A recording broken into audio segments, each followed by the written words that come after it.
Welcome back to my channel easy English literature. आज हम बात करेंगे विक्टोरियन एज की। Victorian age started in the year 1837 and lasted up to 1901। Victorian age थी Queen Victoria की। 18 years की age में ही she ascended the throne and ruled over Britain for about 64 years, that is 63 years and 7 months. और 1876 में इन्हें title मिला, title of empress of India, क्योंकि इस टाइम तक ब्रिटेन ने जो है इंडिया को अपनी कॉलोनी बना लिया था। So she got the title empress of India in the year 1876। अब हम बात कर लेते हैं कंडीशंस की जो उस टाइम पे प्रिवेलिंग थी in British. First is the expansion of British imperial power. इस टाइम पे जो ब्रिटिश लैंड है वो बहुत ज़्यादा एक्सटेंड हुआ। ब्रिटिशर्स ने कई सारी कॉलोनीज़ बनाई, तो जो एरिया है ब्रिटिश का वो बहुत इंक्रीज़ हो गया था। इम्प्रूवमेंट इन टेक्नोलॉजी, हमें पता है कि इससे पहले इंडस्ट्रियल रेवोल्यूशन आया था, तो इस टाइम तक टेक्नोलॉजी काफ़ी ज़्यादा इम्प्रूव हो गई थी। Third is a changing world views. अब क्या हुआ था कि पहले हम बिलीव करते थे चर्च की बातों पे, बट एनलाइटनमेंट की एज के बाद हम प्रोज एंड रीज़न पे आए, लॉजिकल थिंकिंग पे आए, और इस टाइम तक हम बिल्कुल साइंटिफिक व्यूज़ पे बिलीव करने लगे। इसी टाइम पे चार्ल्स डार्विन ने अपनी ओरिजिन ऑफ स्पीशीज़ बुक में theory the, theory of evolution, in the year 1859, जहाँ पे उन्होंने ये बताया कि जो गॉड ने जो है मैन को नहीं बनाया, मीन्स जो हमारे प्रीडेसेसर्स हैं वो भी हमारे जैसे ही लोग हैं, ठीक है। हमारा ओरिजिन उन्होंने एक्सप्लेन किया।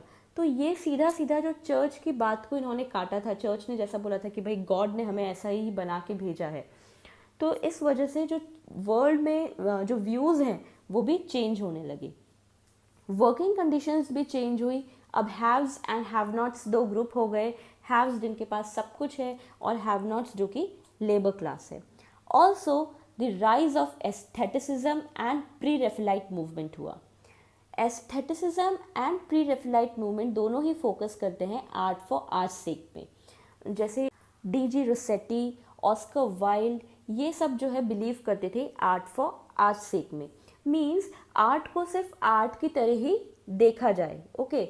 मीन्स जो भी हम लिख रहे हैं, या म्यूज़िक है, या पेंटिंग है, या पोइट्री है, इसमें हम कोई इकोनॉमिक या सोशल या पॉलिटिकल रीज़न न ढूंढें, ठीक है। ये एक आर्ट है और इसको हम एक आर्ट की तरह ही देखें, इस पे ये लोग बिलीव करते थे।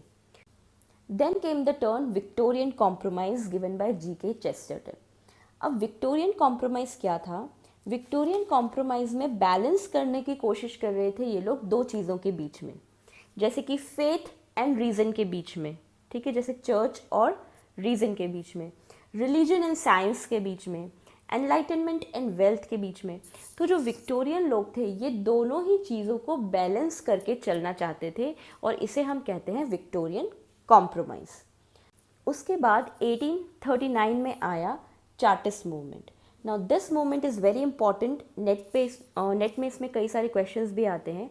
Chartist movement is basically a working class movement, okay.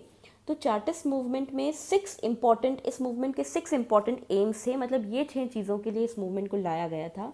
First is universal manhood suffrage, that means right to vote, हर एक को वोटिंग करने का राइट होना चाहिए।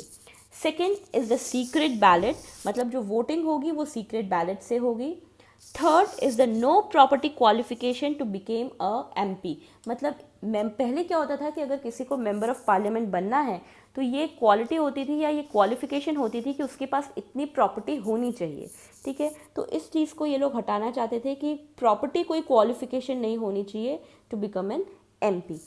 Then there is payment for MPs, that means equal payments होना चाहिए। Equal electoral district, पहले क्या होता था कि हर डिस्ट्रिक्ट का अपना इंपॉर्टेंस होता था इलेक्शंस में, मगर अब ये कह रहे हैं कि चाहे डिस्ट्रिक्ट छोटा हो चाहे बड़ा हो, हर एक डिस्ट्रिक्ट का इक्वल इंपॉर्टेंस होना चाहिए। And the sixth and the last is annual elections for parliament, यानी पार्लियामेंट के लिए एनुअल इलेक्शंस होने चाहिए, एनुअली इलेक्टेड पार्लियामेंट होना चाहिए, हर एक साल में इलेक्शंस होने चाहिए। 1846 में आया कॉर्न लॉ। उसके बाद जो बहुत इंपॉर्टेंट चीज़ हुई वो हुई 1851 में the great exhibition held in London. तो 1851 में क्या हुआ था, एक बहुत बड़ा एग्जीबिशन रखा गया था लंदन के क्रिस्टल पैलेस में, जिसको डिज़ाइन किया था Joseph Paxton. Please remember the names, okay. तो ये क्रिस्टल पैलेस में रखा गया था और इसे डिज़ाइन किया था जोसेफ पैक्सटन ने, to exhibit the great achievements and manufactured products of Britain. तो ब्रिटेन ने ये एग्जीबिशन रख के पूरे वर्ल्ड को दिखाया था कि वो कितना पावरफुल है। तो इस एग्जीबिशन में उसके जो मैन्युफैक्चर्ड प्रोडक्ट्स है वो एग्जिबिट किए गए थे। तो ये बहुत इंपॉर्टेंट एक इवेंट था विक्टोरियन एज का। Then was the Crimean war. ये वॉर हुआ था रशिया के साथ। यूके ने वॉर डिक्लेयर किया था रशिया के ऊपर। ये हुआ था 1854 में। Then came the great famine. Great famine हुआ 1845 टू 1852। ग्रेट फेमाइन को हम एरिश फेमाइन या ग्रेट हंगर भी कहते हैं। इस टाइम पे क्या हुआ था कि बहुत सारे लोग, अप्रॉक्सीमेटली 1 मिलियन डेथ्स हुई थी due to starvation and disease, क्योंकि एग्रीकल्चर बहुत ज़्यादा हैम्पर हुआ था और इसकी वजह से बहुत सारे लोगों की डेथ हो गई थी। 1859 में हम ऑलरेडी बात कर चुके हैं, चार्ल्स डार्विन की theory I origin of species, जिसने जो रिलीजियस व्यू है उसको बिल्कुल चेंज कर दिया। अब कुछ लिटरेरी कैरेक्टरिस्टिक्स की बात करें तो सबसे इम्पॉर्टेंट है ड्रामेटिक मोनोलॉग। इस एज में ड्रामेटिक मोनोलॉग। उसके बाद चाइल्ड लिटरेचर भी बहुत फ्लरिश हुआ। हमें पता है कि चार्ल्स डिकेंस इस एज से हैं जिन्होंने चिल्ड्रन लिटरेचर पे कई सारी चीज़ें लिखी है, इंडस्ट्रियल रेवोल्यूशन के बारे में, जो लेबर क्लास के ऊपर। तो चाइल्ड लिटरेचर भी फ्लरिश हुआ और कई सारे लिटरेरी मूवमेंट्स आए, जैसे Oxford movement, pre Raphaelites movement, aesthetic and decadence, apostles etcetera. तो ये सारे ही movements will discuss in detail in different and separate videos. So this was all about Victorian age. Next we will take the modern age. Till then, all the best. Keep learning. Bye bye.